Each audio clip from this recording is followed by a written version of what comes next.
नमस्कार मित्रों, मैं हूं रवि शर्मा और आपका स्वागत है हमारे YouTube channel Ayurgyan with Ravi Sharma में।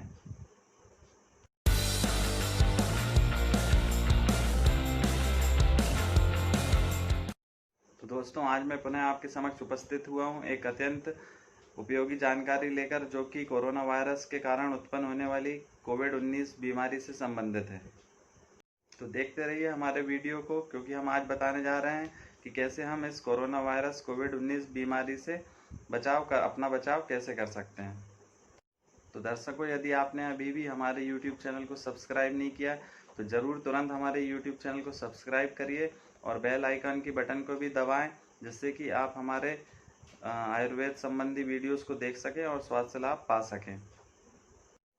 तो दोस्तों, आज हम बात करेंगे कोरोना वायरस से उत्पन्न होने वाली कोविड-19 बीमारी की।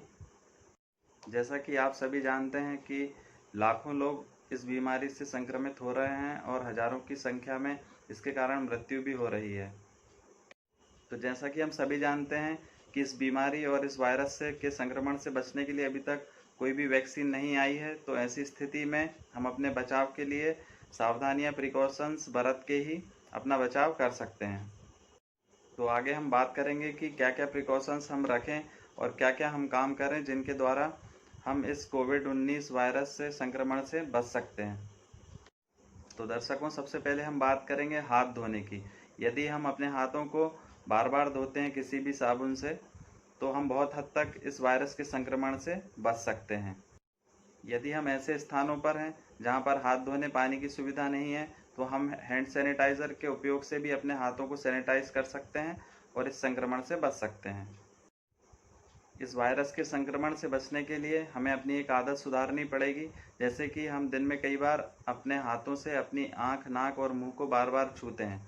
आपको शायद ये मालूम होगा या नहीं मालूम होगा कि प्रतिदिन कोई भी व्यक्ति अपनी नाक, आँख और मुंह को कम से कम 80 से 90 बार छूता है, जिससे वो अनजान रहता है। तो यदि हम इस आदत से भी बचें तो हम इस वायरस के संक्रमण से बच सकते हैं। मित्रों, आपने देखा होगा जैसा कि लॉकडाउन खुलने के बाद होटल, रेस्टोरेंट, चाट आदि के ठेले भी मार्केट में आपको देखने को मिल रहे होंगे। तो हमें बाहर के खाने से भी बचना है, ना ही वहाँ हमें खाना है, ना ही वहाँ की सामग्री को घर लाकर हमें खाना है। यदि हम इन वस्तुओं को नहीं खाएंगे, बाजार से लाई हुई वस्तुओं को नहीं सेवन करेंगे, तो भी हम इस वायरस के संक्रमण से बच सकते हैं। आपने देखा होगा, वैसे तो इस लॉकडाउन के उपरांत अभी बड़े समारोह की अनुमति नहीं है, फिर भी कई जगहों पर आवश्यकता पड़ने पर इससे छोटे रूप में समारोह आयोजित होते हैं। तो यदि आपकी बिल्कुल आवश्यकता नहीं है तो आप बिल्कुल भी उधर ना जाएं। इसके द्वारा भी आप वायरस के संक्रमण से बच सकते हैं।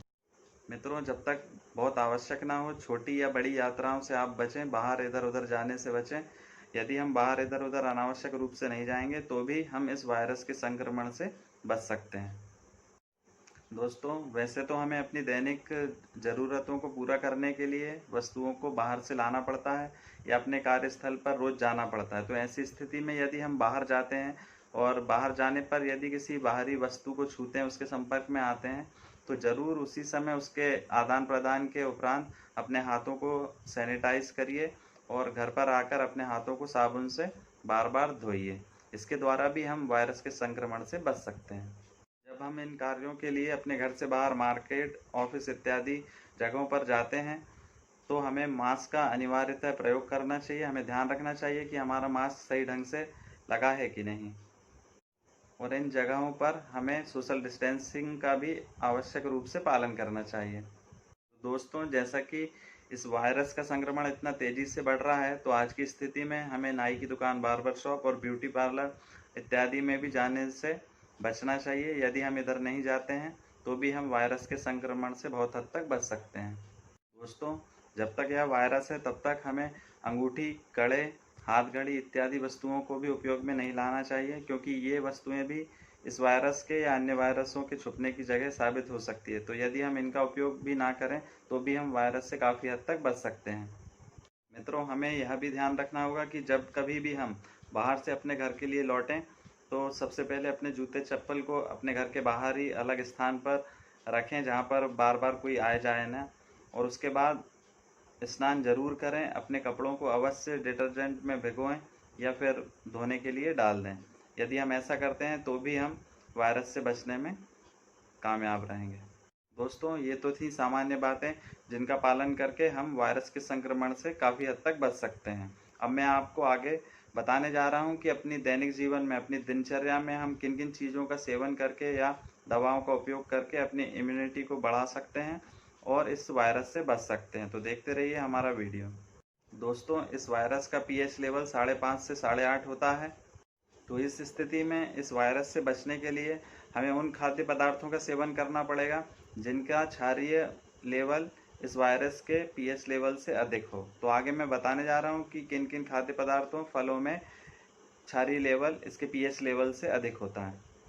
तो इस क्षारीय लेवल को मेंटेन करने के लिए हम नींबू, केला, लहसुन, आम, पाइनएप्पल यानी कि अनानास, संतरा इत्यादि का उपयोग, आंवले का उपयोग हम इस लेवल को बनाए रखने के लिए अपने शरीर में कर सकते हैं।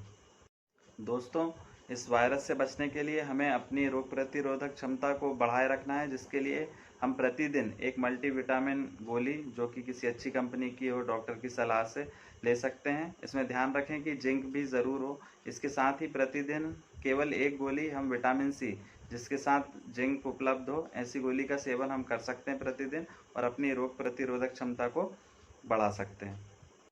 दोस्तों, इस वायरस के संक्रमण से बचने के लिए हम गर्म पानी में नींबू का रस यानी आधा नींबू या एक नींबू अपनी क्षमता अनुसार डालकर गरम गरम सहता हुआ पी सकते हैं और इस वायरस के संक्रमण से बच सकते हैं। इसके साथ ही हम कई आयुर्वेदिक काढ़े होते हैं जिनके प्रयोग से हम इस वायरस के संक्रमण से काफ़ी हद तक बच सकते हैं। इसके अलावा हम अपनी रोग प्रतिरोधक क्षमता को बढ़ाए रखने के लिए आंवला, गिलोय, च्यवनप्राश इत्यादि को भी अपने दैनिक दिनचर्या में उपयोग करके अपनी रोग प्रतिरोधक क्षमता बढ़ा सकते हैं और वायरस के संक्रमण से काफ़ी हद तक बच सकते हैं। तो मित्रों, इन सभी जानकारियों के बाद में मैं सबसे आवश्यक कार्य आपको बताने जा रहा हूं जिसके द्वारा आप इस वायरस के संक्रमण से काफ़ी हद तक बच सकते हैं। तो ज़रूर इसे अपनाएं और इस संक्रमण से बचें। तो अब हम बात करेंगे भाप लेने की। तो जैसा कि आप सभी को पता है कि मार्केट में विभिन्न प्रकार के वेपोराइजर्स उपलब्ध हैं जिनको भाप लेने में उपयोग हम कर सकते हैं। तो यदि हम भाप लेने की प्रक्रिया को रेगुलर दिन में 2 बार करते हैं तो काफ़ी हद तक हम इस वायरस से बच सकते हैं। दोस्तों, भाप लेते समय इस बात का ज़रूर अवश्य ध्यान रखा जाए कि हमें नाक से भी भाप को अंदर जाने देना है और मुंह के द्वारा भी हमको भाप लेना है। तो ये दोनों बातों को हमें विशेषकर ध्यान रखना है कि भाप के समय नाक और मुंह का उपयोग हमें करना है। इसके द्वारा हम वायरस के संक्रमण से काफ़ी हद तक बच सकते हैं। तो ज़रूर इसका इस्तेमाल भी करिए। तो दोस्तों, इन सभी बताई गई जानकारियों, बातों के द्वारा, इनके पालन के द्वारा हम काफ़ी हद तक वायरस से बच सकते हैं। लेकिन यदि फिर भी हमको कुछ विपरीत परिस्थिति निर्मित होती है, हमारे शरीर में तकलीफ निर्मित होती है, तो ज़रूर हमें तुरंत डॉक्टर से संपर्क करना चाहिए और इलाज लेना चाहिए। मित्रों, आशा करता हूँ आज की यह स्वास्थ्यवर्धक जानकारी आपके स्वास्थ्य के लिए काफ़ी लाभकारी रहेगी। यदि आपको आज का हमारा यह वीडियो पसंद आया है तो ज़रूर इस वीडियो को लाइक करिए और हमारे YouTube चैनल को ज़रूर सब्सक्राइब करिए, जिससे कि आप हमारे अगले वीडियोस की जानकारी नोटिफिकेशन के माध्यम से प्राप्त कर सकें और अपने स्वास्थ्य में लाभ प्राप्त कर सकें। तो आज के वीडियो को देखने के लिए पुनः आपका धन्यवाद। जय माता दी।